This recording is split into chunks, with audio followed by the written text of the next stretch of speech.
Hello, everyone, and welcome to this edition of Labor Live at 12:05. My name is Alex Jorgensen, and I'm the Communications Director here at the Alaska AFL-CIO. And today's a special episode for a couple reasons.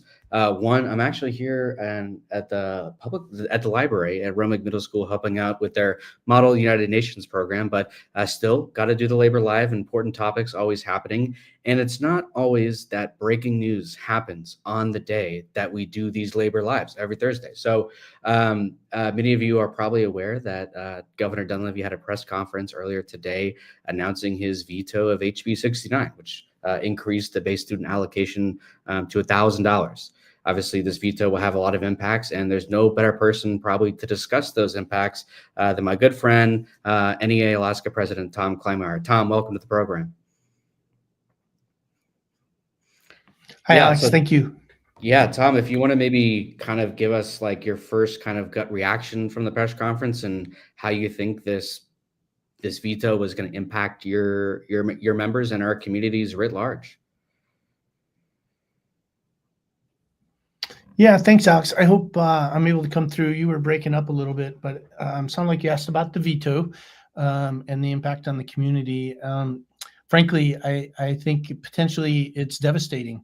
This is the second year in a row that the governor has vetoed bipartisan attempts to address the crisis in schools,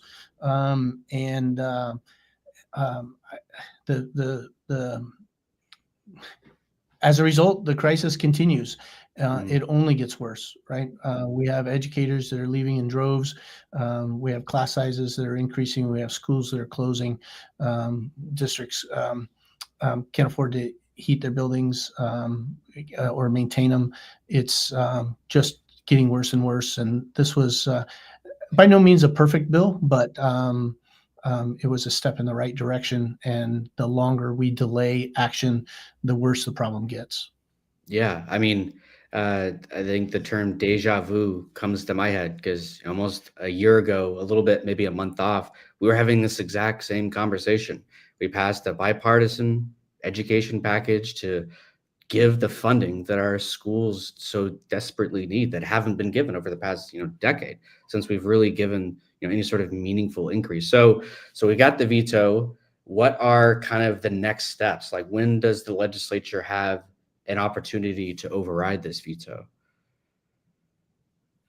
Yeah, so it's our understanding they're going to take up the issue as soon as possible. I guess there's a couple ways this could go. I think they could do the courageous thing and this time get the 40 votes that it would take to override the governor's veto. He's the one person that is blocking the support of our public schools. And so I hope that the legislature has the courage to stand up to him and do what's right and fulfill Alaska's constitutional responsibility that the legislature and the governor shares to fund schools. That said, in his press conference, the governor also said he put forward a bill.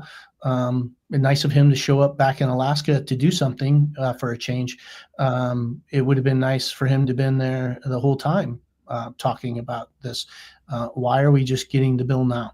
Right. Would be my question. That said, I hope the legislators give it a fair shake. Can't be too critical until we read what's in it. I do want to be clear and say NEA-Alaska supported HB 69 as it was written before the policy provisions were stripped out. So he likes for us to be his punching bag, I guess, in his press conferences and say a lot of untruths about our positions. And so we did support the bill. Again, it wasn't it wasn't perfect, but it was something that we felt that all sides could agree to. There were lots of people working to negotiate within the legislature to negotiate that with each other. And unfortunately, just like last time, he came in at the last moment, having not been involved in negotiations, and then just squashes the good work that people had done. Yeah, it's so frustrating and really ironic for him time and time again to call NEA-Alaska or other groups that have been fighting for years for this meaningful BSA increase, these quote special interests that we're the roadblocks to passing meaningful change. But it's very clear by his actions he is indeed the roadblock. He hasn't been Well, day one, and yeah, he wants to undermine public schools by starving them of the resources they need, while at the same time he gets so sensitive when he's attacked as not living up to what he bills himself as a pro-educator governor. right, And so he can't have it both ways. He can't undermine schools and be sensitive about that. But if he would do the right thing, we would gladly stand next to him when the bill got signed. It just I'm running out of hope that that's going to happen. And so I would yeah. encourage people to contact their legislature and have them do something about it.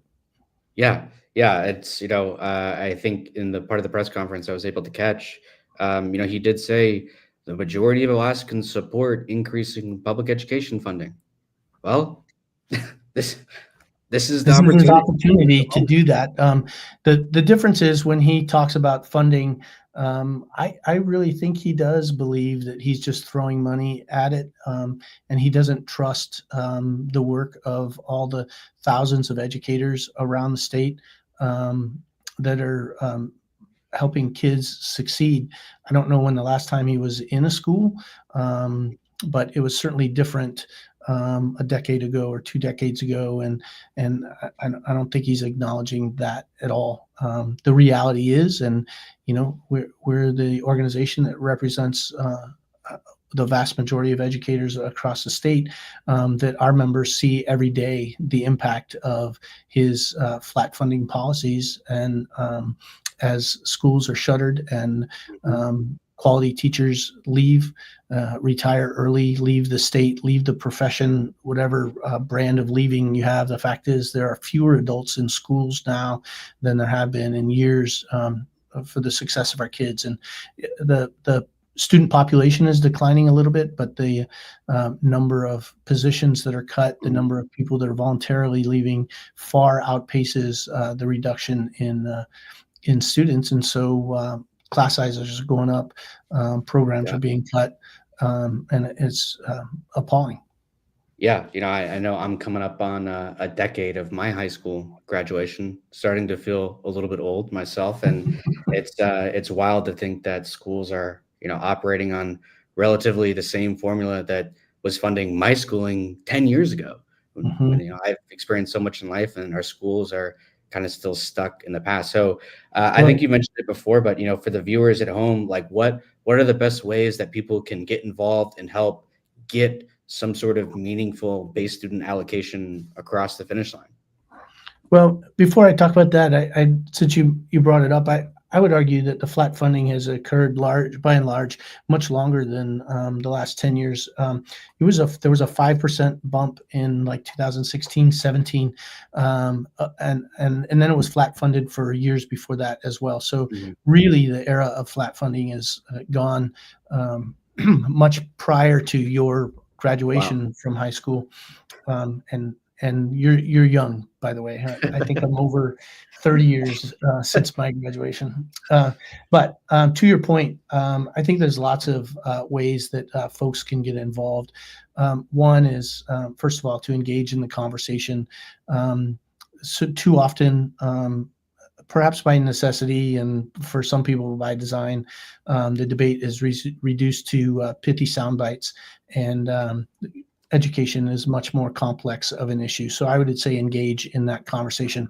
I would say if you know an educator, talk to one about the impacts of schools. It's easy when you haven't been in schools to completely understand what's going on. We have our memories from our own school experience, and those might have been relatively positive. And so to assume, if that was the last time I was in school, that that's the way things were, or I suppose the same could be true if I had a negative experience, and that's the only experience I had. When I look around the community and see all the success in Anchorage, the Hadestown production that was Mhm. just done, the debut of an originally composed um,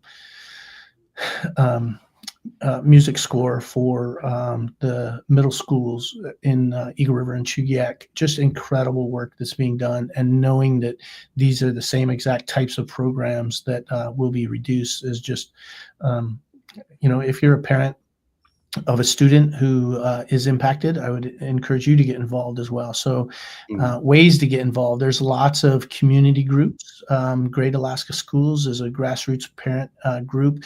There's and although I don't know the names of the others, there's one that's forming of business leaders around the state that's advocating for schools. There's a group of dads that's getting together and to advocate for schools. So, but I would think that there's any number of other community groups, the NAACP, other community partners. But I would talk about it at school board meetings. I would talk about it at community council meetings. I would talk about it at church socials, any place where people gather that this is a community issue, this is a statewide issue, and only together can we solve it. And particularly, they can call their legislators. They're the ones making the decisions whether I should override the governor's veto or not. And they need to hear from parents. They need to hear from educators for sure. But hearing from parents and students, I think, would go a lot farther and talk about the impact in their school. There's an interesting phenomenon that people think, well, my child's education is going great. I love my child's teacher, but public education as a whole is broken. And Right. if everybody is saying my child's school experience is great, my neighborhood school is great, or my program wherever my student is attending is great, but all of the other stuff is broken, but everybody is saying that, then that means that everybody's school is doing well as it can. And it's becoming harder and harder to do that as class sizes increase, as people leave.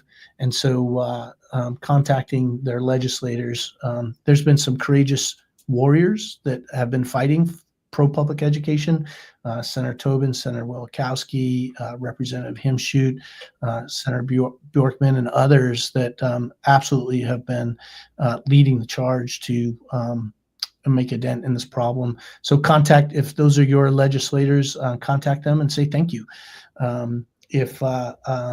If your legislators are somebody who has opposed the BSA bill, especially Representative Colomb, Representative Nelson, Senators Stedman, Hoffman, Olson, they especially need to hear about the impacts of the lack of funding of schools in their communities and your communities. Absolutely. And thank you so much for mentioning that. And everyone watching online, I just put in the comments, the AFL-CIO has put out an Action Network alert where you can click that link. You can type a message that you want to send to your lawmaker. You put in your address, and it automatically will send a message to your lawmaker, encouraging them to override the veto. I mean, this is just so important. And while it feels like, I think maybe to a lot of us, or to maybe some people at home, that this is like the final step and that this is it. Obviously the governor is introducing a bill. While it may be late in the game, the fight for the BSA is indeed not over. And while it's very tiring to keep at this year after year after year, as I'm sure you've been at this ever since you've probably been a teacher, this is an eternal fight that we have to keep it up. We got to keep strong, and we just got to keep going. And I know the AFL-CIO is going to be there every single step of the way in lockstep with NEA-Alaska. So, Tom, thank you so much, Brother Klaameyer, for all your work and all you do for your members and all you do for the greater good of Alaska. And hopefully one of these days we can have a Labor Live where we're not talking about how the house is on fire, but just about how incredibly well-funded our schools are doing and how incredible our children are. So hopefully we can have a positive Labor Live one of these days. But until then, we got to keep up the fight. Yeah, I'll look forward to that day, Alex. I appreciate your optimism. And, if we don't have hope, we don't have anything. And that's all we can have at the moment for our students. They truly do represent the hope of our future. And it is the fact that we're absolutely undermining their chances of success by continually underfunding education is a trend that absolutely has to continue. People are like, I'm tired of fighting. it costs too much. Just think of the costs of not, right? So that's what gets me out of bed every morning, even when I'm tired. And that's what gets our members to show up every day and do the work. And then after the day is over, doing more work and advocating publicly. And so, that's what does give us hope, and will eventually, the good eventually prevails, right? We will prevail. We just got to keep at it. Well, Brother Klaameyer, thank you so much for joining the program, taking time out of what I'm sure is an incredibly busy day for you with everything going on. So again, thanks so much for joining the program. And folks, thank you for tuning in to Labor Live at 12:05. This has been a special edition brought to you by Romig Middle School. So shout out to Romig Middle School. And we'll see you next week where we break down another issue impacting Alaska's working families. So have a great one.